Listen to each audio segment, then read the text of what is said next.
ვიდეო მასალები 7 საათისგან შედგება, თუმცა დაცვის მხარე ამბობს, რომ ამ 7 საათიან მასალაში ვერ ვიპოვით ვერანაირი სახის მტკიცებულებას, რომელიც დაკავებული პირების ბრალეულობას დაადასტურებს. მეტიც უფლებადამცველები ამბობენ, რომ ძირითად შემთხვევაში იყო ისეთი ვიდეო მტკიცებულებები, სადაც საერთოდ არ ჩანდნენ მოქალაქეები, თუმცა სახელმწიფო ბრალდების წარმომადგენლები ამტკიცებდნენ, რომ სწორედ ეს ადამიანები ფიგურირებდნენ, რომლებიც დღეს საბრალდებო სკამზე ისხდნენ. ერთი მაგალითი, რომელზეც შეგვიძლია ვისაუბროთ, ეს იყო ერთ-ერთი დაკავებული, რომელზეც სახელმწიფო ბრალდება ამტკიცებდა, რომ იყო სწორედ სასახლის ღობის მიმდებარე ტერიტორიაზე, თუმცა თავად ბრალდებული ამბობს, რომ მსგავსი ტანისამოსი, რომელიც ჩანს ვიდეო მასალაში, მას საერთოდ არ აქვს და შესაბამისად გამორიცხავს იმ გარემოებას, რომ სახელმწიფო ბრალდების მიერ მოპოვებული ვიდეო მტკიცებულება მის საქმეში არის არსებითად მნიშვნელოვანი. მიუხედავად იმისა, რომ სახელმწიფო ბრალდების მიერ წარდგენილი მტკიცებულებები დაცვის მხარისთვის არის ბევრი კითხვის ნიშნის მომცემი და ამბობენ იმას, რომ მათი დაცვის ქვეშ ყოფებს და აქვთ მძიმე ჯანმრთელობის მდგომარეობები, მატერიალური პრობლემები, ამის მიუხედავად საქალაქო სასამართლოს მოსამართლემ არც ერთი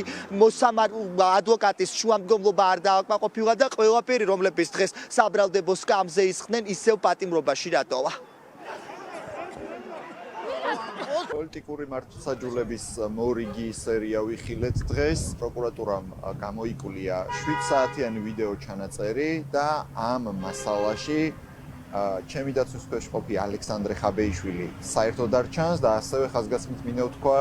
რომ რეალურად არც ერთი ბრალდებული პირის დანაშაულებრივი მოქმედება ან ძალადობა არ არის ასახული ამ ვიდეო მასალაზე. ეს ზოგადად ასე ხდება, არანაირი მტკიცებულებები არ გააჩნიათ, იმიტომ რომ ამ ადამიანებს უბრალოდ დანაშაული არ ჩაუდენიათ და მიმდინარეობს მათი სისხლის ამახლებრივი დევნა პოლიტიკური მოტივაციით. 7 საათიანი ვიდეო მტკიცებულება, რომელიც არაფერი იყოს რელევანტობის ნაზრში საქმესთვის და შესაბამისად არანაირი კავშირი არ არის საქმესთან მიმართებაში და შესაბამისად არც ადგენილი ბრალდებასთან მიმართებაში და ეს ვიდეო მტკიცებულება, რასაც დღეს გამოგვიყვეთ, ვერაფერს შემთხვევაში ვერაფერს ვერ ადასტურებს იმასთან მიმართებაში, რომ ჯგუფური ძალადობის, ასე ვთქვათ, ჯგუფური ძალადობაში მონაწილეობის თუ სტრატეგიული მნიშვნელობის ობიექტის ხელში ჩაგდების ნაზრში შესაბამისად დღევანდელი გამოგლეული მტკიცებულება არარელევანტურია საქმესთვის. დღეს გამოვიკვლიეთ დაახლოებით 7 საათიანი პირადი ჩართვა, სადაც 6 საათის შემდეგ ფიქსირდება ნანასანდერი, თუმცა